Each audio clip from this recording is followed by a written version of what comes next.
Morning guys, Friday the 3rd of July. Bit of pitter patter of rain going on. You can see my umbrella here. Trying to hold my camera at the same time. Gonna lose me for the moment, or lose Willow because I'm stepping over the stepping stones.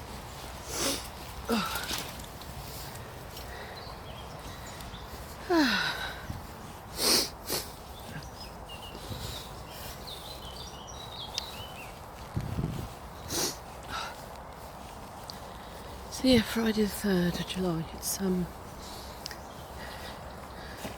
was thinking, actually, funny enough, reminded by my brother asking me a question yesterday about Mum's birthday date and the date she died and so on, and it suddenly struck me that it's actually today, the date she died 21 years ago, which it's really strange in some respects, feels like a lifetime away really. And for a lot of you might be aware that she was diagnosed with bone cancer, and literally died within about 5 weeks of diagnosis. It was one of those real, roller coaster of rides really, very short space of time. So yeah, there's a couple of thoughts I had as I was thinking about it. I remember someone saying to me at the funeral, or just before the funeral, "Oh man, don't get too upset and emotional." It would obviously then, upset them. And I just remember sort of thinking, having a laugh. It was like that sense of, if you can't show emotion, upset when somebody's died, when can you? But what I also knew was that really they were saying that to me because they would struggle with being with and dealing with their own emotions. So it wasn't really about me, it was actually about them. And I think a lot of people will say that, but often it's because of themselves, it's what they can't be with.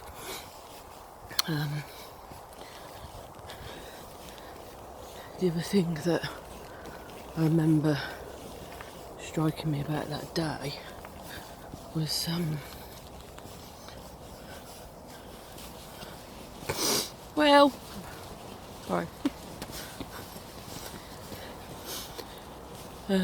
The other thing I remember about the day was when we had all the photo albums out, and at this point my dad was alive, but he'd had a brain injury when he was about 49.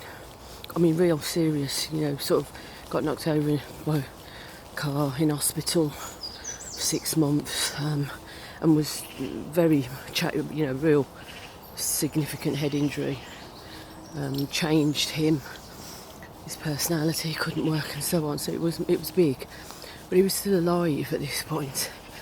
And I remember, it's funny how I think loss affects you in different ways, you never quite know. I remember looking at the photos, and the purpose was really to essentially be, looking at photos of Mum and us as a family and so forth.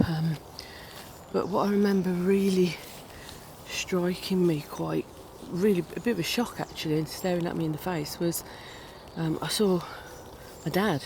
It was my dad I was really focused on looking at, and the reason for that was because I think he looked significantly different, in his weight, his face and so on, from before he had the accident. So when I was looking at these photos, actually what I was looking at was my dad before he had his accident and his head injury, and that was what hit me more actually at that point than the loss of Mum in a way. It was like the realisation of the loss of Dad, even though it was Mum's funeral. And I think once you've experienced certainly more than one loss that can happen. Come on in. Hello. Yeah, I think that can happen actually. I don't think you're ever really mourning one loss. I think each time you will, in different ways, be mourning different kinds of losses that you've experienced. I think that's important to acknowledge and recognise. And also, isn't it funny how you remember at the time, because I was suddenly conscious of being more focused on this notion of being aware that, you know, the loss of Dad as he was, more so at that moment than the loss of Mum, even though it was her funeral, then also had, you know, some feelings of, felt a bit guilty around that. Because, you know, it should, inverted commas, should be Mum that we're focused on, but actually loss and death and all that comes with it, there's no, you know, perfect little, this is the way it should be, you know, strategies or you know, nice little packages and bows, if you like. It's different things happen in different ways for different people.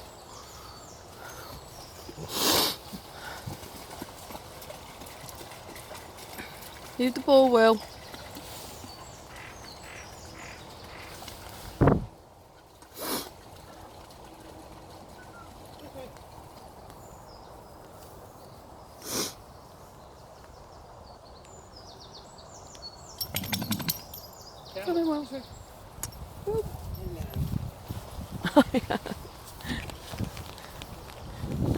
Think you're getting something else, do you? Come on, you. You smell treats. Will, come on. Come on, she's just a snack. She can give her one bit, but otherwise she'll be snaffling you all day. Come on, you. Thank you.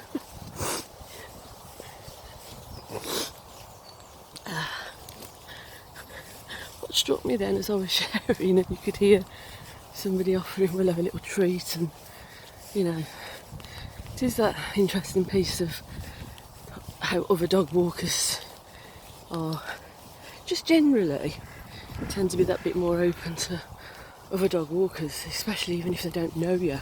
It's almost like you have something in common, so it gives permission on some level for people to speak to you and so on. But what struck me in that moment was, I'm talking about death and loss and all that comes with that, and there is no nice, neat way of dealing with it or experiencing it.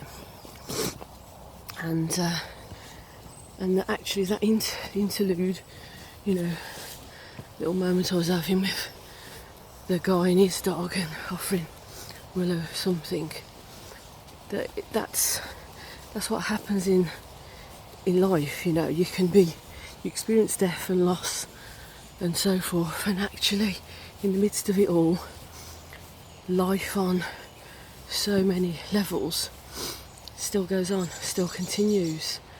I think in the early stages of loss that can be quite challenging and difficult to deal with. Sometimes people can feel quite, it can feel a bit of a surreal feeling or experience, but I think people can also feel quite angry and annoyed and irritated by others who've still got them, I don't know, mums or dads or significant others.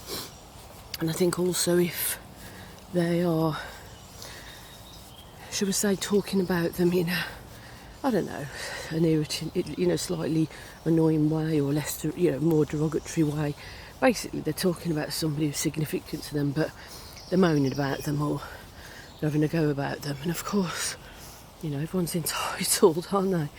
But I think when you've experienced some different losses, I think at certain points when you notice that about others, I certainly recall that happening to me one time, and well, in fact a number of times, and I just used to feel, so, I don't know what the word is really, thinking about now, incensed, but so sort of gosh, you know, can you just not let that go? Do you know what I mean? Can you not appreciate all that that person has to offer and is in this moment? Because the fact is that you actually have that person still with you. You have the opportunity to have this level of relationship with them, which has been taken away from, you know, for example, from me, you know, in that respect.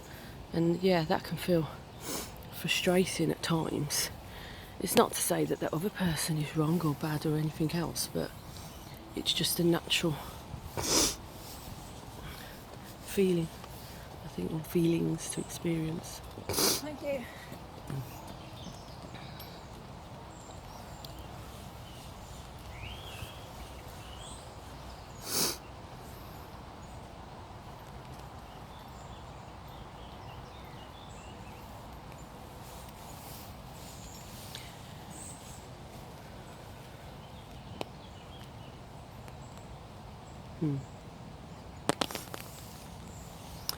There's so at a moment then I was just thinking there's lots more.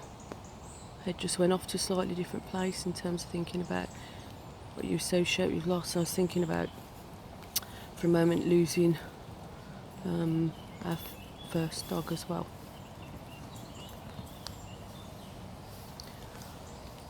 But I think that's why I paused, because it's such a lot I think you can explore. So I think that's for another time. So guys, have a fun, fruity, thoughtful with an F. Yeah, fandabidozy Friday, all that it brings you today. And do you know what? Really, just take a moment to really breathe in and accept and acknowledge everything you do have, not what you don't have, or not how things, you know, if things were different, but how things are now, because this is what you have, this is who you are, this is where you're at, and you're breathing. Actually, you know, it sounds really basic, but you are breathing, and while you are breathing, you have some level of opportunity for life and for learning and for engaging and for loving.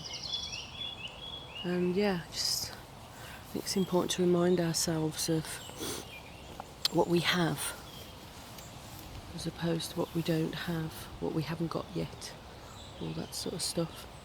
So guys, speak to you later. Lots of love, warmth, smiles, virtual hugs. Okay, take care, bye.